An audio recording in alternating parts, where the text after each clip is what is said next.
Good morning. I'm Harley Schlanger from the LaRouche Organization with your daily update for January 5th, 2022.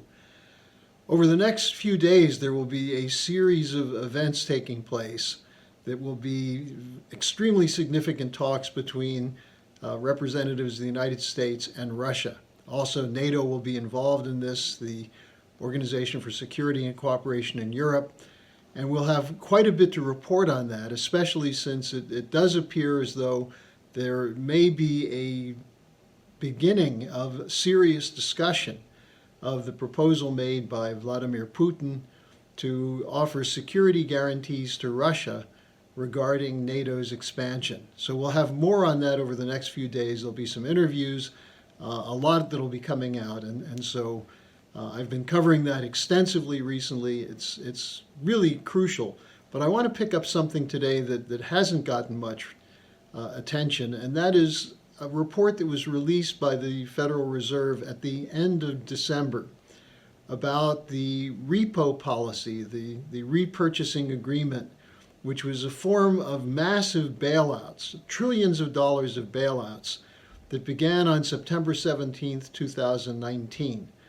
That included primarily bailouts of the leading banks and financial institutions, the very same ones that were bailed out after the crash of 2008.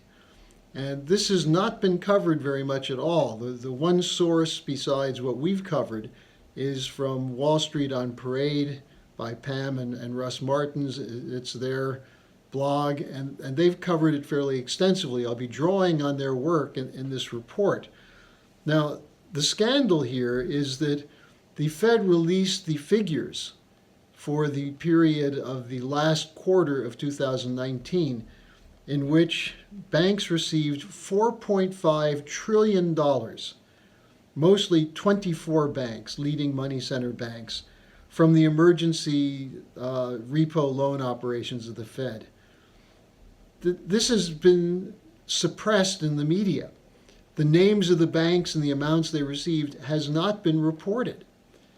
Now, among those who were the largest borrowers are leading banks Morgan Chase, Goldman Sachs, and Citigroup, which also, by the way, are among the largest stockholders of the New York Federal Reserve Bank, which is the bank that made most of the bailout loans.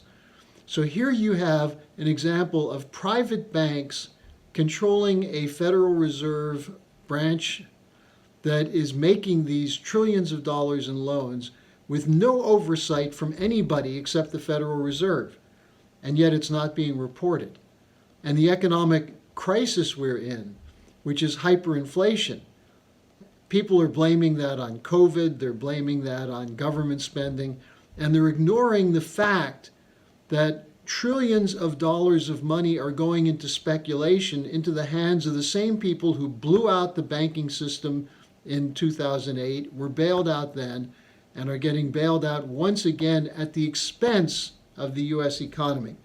So let me focus a little bit on this for you, and if you want more, you can go to Wall Street on Parade and get the full story. But on December 30th, the Fed was forced to release under the Dodd-Frank bill what had happened in the last quarter of 2019. And they named the 24 trading houses on Wall Street which received the emergency loans. Now, repurchasing or repo is an overnight lending mechanism where banks put forward as collateral some underlying asset, whether it's treasury or even their own stock, borrow money, and then are supposed to pay it within 24 hours. It's a means to give them short-term liquidity. But what happened is that instead of repurchasing the collateral within 24 hours, it's been extended over and over and over to the point that it's virtually a permanent loan. By continuously rolling them over, the banks can continuously use that liquidity to purchase whatever they want, which is not going, again, to mom and pop shops, to small business, to industrial enterprises. It's going to bank speculation. And the Wall Street on Parade says these are now effectively permanent loans. The banks that are involved are trading their own stock, making money from that trade. That's why the stock market keeps going up, despite the weakness overall of the underlying economy. Now, in their report, they go back to 2016, where 4 banks held 91% of the $193 trillion in notional derivatives that were held by all banks and savings institutions. So there was $193 trillion outstanding and being traded in derivative instruments. Now, derivatives are financial instruments that are derived from something of underlying value, but have no value in themselves, no intrinsic value. They're not goods. They're not a productive mechanism. They're paper. They're gambling debts, as Lyndon LaRouche has always called them. Now, think about this number again. 4 banks held 91% of $193 trillion. This is in 2016. And if anything, the total trading volume has gone up. The 4 banks that held the 91% were JP Morgan Chase, Citibank, Goldman Sachs Bank USA, and Bank of America. 3 of those banks, JP Morgan Chase, Goldman Sachs, and Citigroup, are the largest share owners of the New York Fed, which is the branch which provided the bailout loans in 2008 and then again starting in September 2019. This is a scandal. It's a scandal not only that it's happening, but that it's not being reported. Now, one of the things that the Wall Street on Parade points out, which I think they're absolutely right about this, is it's not being reported because it shows that the Federal Reserve is failing in its main responsibility, which is a regulatory agency to make sure the banks are secure and safe. But secondly, because if it were known that this was going on, that there was reckless speculation, and why did they need these bailouts? Probably because of large losses. So instead of honestly reporting on this and putting these banks through bankruptcy reorganization, which should have happened in 2008, that's what Lyndon LaRouche called for in the summer of 2007, when he warned that the banking system was on the edge and about to go. Instead of putting it through bankruptcy reorganization, the decision was made after the crisis at Lehman Brothers at the front end of all the mortgage-backed security traders, that they let Lehman go, and after Lehman went and threatened the whole system, there was a massive bailout orchestrated by Hank Paulson from Goldman Sachs, who was the Treasury Secretary then, and George W. Bush, with full support of the incoming President Barack Obama. So the bailout took place in 2008 instead of reorganization.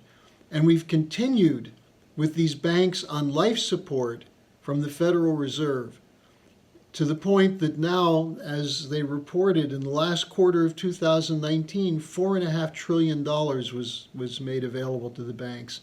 It's estimated that as much as $14 trillion total between September 2019 and the present.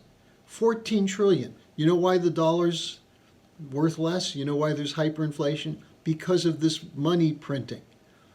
Now, the Wall Street on Parade makes a follow-up point. One of the reasons this is not being reported is that it would probably lead to demands for the restoration of Glass Steagall banking regulation. This is the first of Lyndon LaRouche's 4 laws. Glass Steagall, to separate commercial banks from investment banks, trading banks, protecting the commercial banks, which are necessary for business, for bank accounts of families, business accounts, and so on. Separate that from the speculative accounts of investment banks that are engaged in trading. This was the law until 1999, from 1933 till 1999. Once it was repealed, we've been through a series of bubbles and bubble pops and bailouts. The fact that this is continuing another bubble in stocks and in bank lending to banks to keep the speculation going, to be able to maintain the book value of these worthless assets, that's being done at your expense. It's not being reported.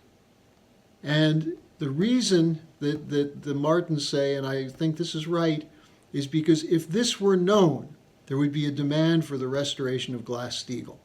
What LaRouche said about Glass-Steagall is that it would make sure there would be no new bailouts. If you lose the money, if you want to invest in a speculative firm, by all means go ahead and do it. But if you lose the money, you eat the losses. You don't pass it on to the taxpayer through the mechanism of the Federal Reserve bailouts. That's an essential feature of what's necessary for a recovery. And it's the first of the 4 laws of Lyndon LaRouche's 4 economic laws. This policy of LaRouche is the necessary approach to putting an end to the speculative control of the banking system, which is what's impoverishing the physical economy and driving the inflation that's now affecting every single person except the 1% of the billionaires who have enough money to write it all off. So I wanted to bring this to you. Go to LaRouchePub.com and type in the LaRouche's 4 laws, study them, and demand that your representatives support these immediately. Thanks for joining me. I'll be back again tomorrow.